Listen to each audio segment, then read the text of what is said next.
प्रश्न दुसरा, चित्र बघ. आपण पहिला प्रश्न बघितला होता. आता आपण हा प्रश्न दुसरा बघणार आहे. हा पान 52वरचा. चित्र बघ, शब्दसाखळी पूर्ण कर. आता इथे चित्र दिलेले आहेत आणि हे चित्र बघून आपल्याला इथे जी शब्दसाखळी आहे ती पूर्ण करायची आहे. आता आपण जसं तुम्ही गाण्याच्या भेंड्या खेळता की नाही, त्या गाण्याच्या भेंड्या खेळता तेव्हा गाण्याच्या भेंड्या खेळताना तुम्ही जो शेवटला शब्द येतो, जसं गाणं म्हणताना किंवा कविता म्हणताना तुम्ही जसं एखादं गाणं म्हटलं तर त्या गाण्यामध्ये मग दुसरा दुसरा जो हे आहे खेळणारा, तर तो काय करतो, मग तो त्यातला शेवटचा, त्या गाण्यातला जो शेवटचा अक्षर आहे ते घेतो आणि त्याच्यापासून सुरुवात करतो नवीन गाण्याला, नाही का. जसं आता एखादं तुम्हाला उदाहरण द्यायचं, जसं आपण आपल्या तुम्हाला जसं ट आला समजा, ट अक्षर आलं तुमच्यावर आणि मग तुम्हाला जर ट वरचं गाणं म्हणायचं, आपण काय म्हणू, टप टप टप टाकीत टापा चाले माझा घोडा. हां, मग काय आलं, आपलं शेवटचं अक्षर काय आलं याच्यातलं, घोडामधलं ड आला. मग हा जो ड आहे, हा ड अक्षर काय करेल, जो दुसरा व्यक्ती आहे समोरचा खेळणारा तुमच्यासोबतचा, तो ड वरचं गाणं म्हणेल, आहे ना. हे जसं गाण्याच्या जशा तुम्ही खेळता आहे ना, गाण्याचं भेंड्या वगैरे, तर ते खेळताना जसं तो गाण्याच्या भेंड्या जसं खेळतो तसं आता हा एक आपली शब्दसाखळी आहे आणि ही शब्दसाखळी इथे चित्रांवरून आपल्याला पूर्ण करायची. जसं बघा, इथे पहिला शब्द इथे दिलेला आहे पानं. काय आला आहे, पा न.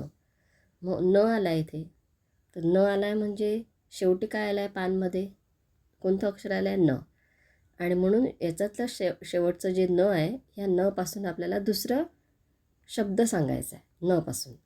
मग न पासून दुसरा शब्द काय आला बघा इथे, नाग. इथे करून दाखवलं, ते वाचते मी. मग ग, मग नागमध्ये काय आलं शेवटचं अक्षर, ग. मग ग पासून इथे यांनी नवीन शब्द घेतला, कोणता, गवत. मग गवत, गवत म्हणताना त्याच्यात शेवटचं अक्षर काय आलं आहे, त. आणि मग त पासून त्यांनी नवीन शब्द काय बनवला आहे, तीन. काय आला नवीन शब्द, तीन. आता बघा इथे म्हणजे न पासून मग ही साखळी इकडे पुढे घेतली आहे, तर मग या न पासून काय झाला, तो इथे नाग झाला, आहे ना. ही साखळी अशी पानं, न पासून साखळी घेतली, या दुसऱ्या न म्हणजे दुसरा शब्द तयार केला, नाग. मग ग पासून ती साखळी पुढे वाढली, ग पासून गवत. मग त पासून ही साखळी पुढे वाढली, तची तीन. मग आता इथे काय आला शेवटी, न. मग आता इथे तुम्हाला ही शब्दसाखळी पूर्ण करायची कशी, तर याच्यातले चित्र पाहून. मग आता खाली तुम्हाला चित्र दिलं, पहिले आपण चित्र बघू. कशाचे चित्र आहे सांगा बरं, हे लसूण. मग लसूण हा शब्द कशापासून, कोणत्या अक्षरापासून सुरुवात होतो लसूणची, ल पासून, बरोबर आहे, ल पासून लसूण. दुसरं चित्र बघा कशाचं आहे, काय आहे हा, हां बरोबर, हा आहे वाघ. काय, वाघ. वाघ म्हणताना काय म्हणता तुम्ही, व पासून सुरुवात करता, वाघ. ही काय आहे, तीन, मराठीतले तीन. तीन लिहिताना त पासून सुरुवात होते. ही काय आहे, टोपली. टोपली लिहिताना कशाची सुरुवात होते, ट पासून, टो प ली.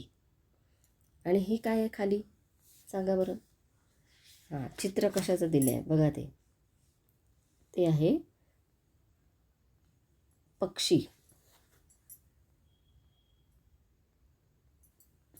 काय आहे, पक्षी.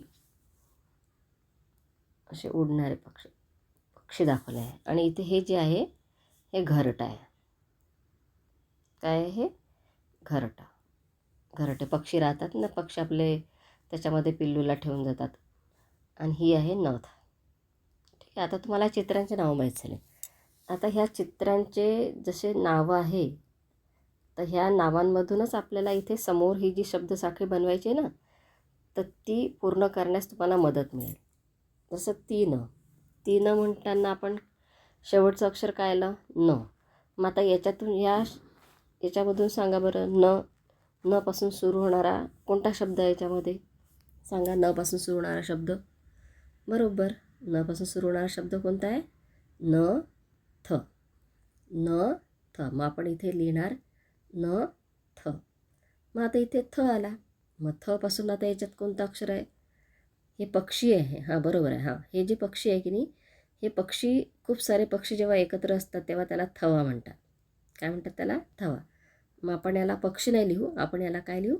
थवा लिहू. कारण हा पक्ष्यांचा एक असला तर आपण पक्षी म्हटलं असतं, पण इथे एकपेक्षा जास्त पक्षी जेव्हा एकत्र चालून राहिलेले आहे, म्हणून याला आपण काय म्हणायचं आहे? थवा म्हणायचा आहे. हा जो पक्ष्यांचा इथे दाखवलेला आहे हा थवा. हां, तर मग न थ. थ नंतर या थ पासून काय तयार होईल? थवा. काय तयार होईल? त्याच्या पुढे मग तुम्हाला पुन्हा असाच बाण दाखवायचा आहे थच्या पुढे. मग खालच्या लाईनीमध्ये इथे तुम्हाला लिहायचं आहे थ वा. हे बघा, आपण इथे लिहूया. ठीक आहे, इथे लिहू आपण.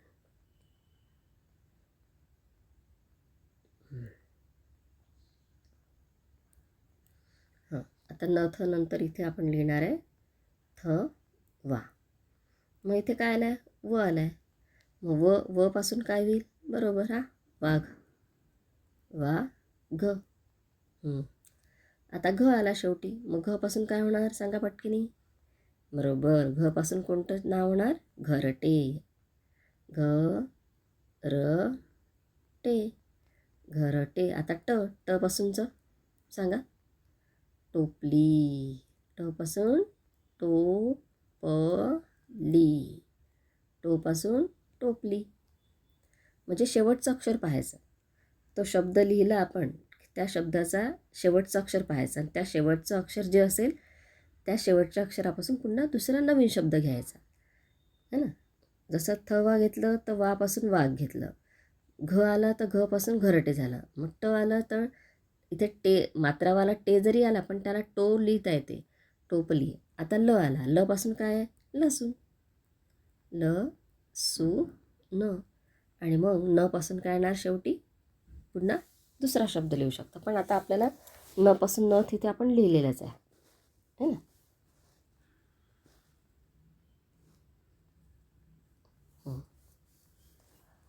तर अशा रीतीने इथे चित्र बघून आता हे काय तयार झालेले आहे? शब्द तयार झालेले आहे. आणि शब्द साखळी तयार केली आपण. तर ही तुम्ही आता अशीच प्रॅक्टिस करायची आहे प्रॅक्टिस वहीमध्ये.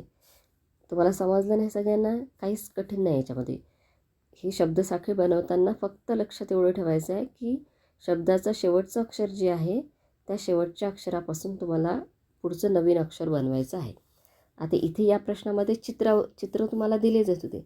त्या चित्रांचे नावं इथे दिलेलेच होते. त्याच्यावरून तुम्हाला सोपी गेलं. पण तुम्ही असं पण बिना चित्राचा पण तुम्ही हा असा शब्दगट नवीन बनवू शकता शब्दसाखळीचा. ठीक आहे, तुम्हाला प्रॅक्टिस करायची याची. प्रॅक्टिस कराल तर तुम्हाला समजून जाईल. ठीक आहे. तर पानं, न शेवटी आला नाग. ग आला मग नाग. नागमध्ये गचं गवत. त आलं. त पासून तीन आहे बघा, इथे 3 दाखवलेलं आहे. मग न आला 3. मग न पासून आपण नचा इथे नथ घेतला. ठीक आहे, नचा आपण काय घेतला इथे? नथ घेतला. मग नथ नंतर थवा घेतला आपण. थ आला म्हणून थवा घेतला. थवाचा व आला. व म्हणजे वाघ घेतला आपण इथे. मग घरटेचा घ आला. मग आपण घरटे लिहिलं. घरटे हे शब्द लिहिलं. मग ट आला शेवटी. मग टोपली. अशा रीतीने इथे ह्या चित्रांचीच नावं आपण इथे शब्दसाखळी पूर्ण करण्यासाठी शब्द वापरलेले आहेत. पण जर तुम्हाला असे चित्र नाही दिले तरी तुम्हाला नवीन नवीन शब्द असे अक्षरापासून बनवता येतात आणि लिहिता येतात. तर आईला एखादा शब्द मागायचा आणि त्याची शब्दसाखळी तयार करून पाहायची. ठीक आहे, तुम्हाला तुमची आई समजावून दिलं जात आहे. चला, ओके, गुड बाय.